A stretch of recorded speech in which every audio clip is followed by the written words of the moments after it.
Misfire and Aimless is in the cockpit, and really nice looking. Now, he was in robot form. I converted him to this because I wanted to be different, and he's been out for a while, so you probably all saw him convert it one way to this way. I'm going to go the opposite way now.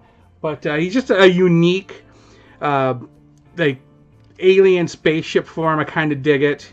It was not uncommon in this Titans Return series for Headmasters and their little Titan Masters to have some type of unique form with a cockpit, which I really dug. Kind of reminiscent, kind of like back to like Diaclone, where vehicles had cockpits and little riders. So I really get the aesthetic there.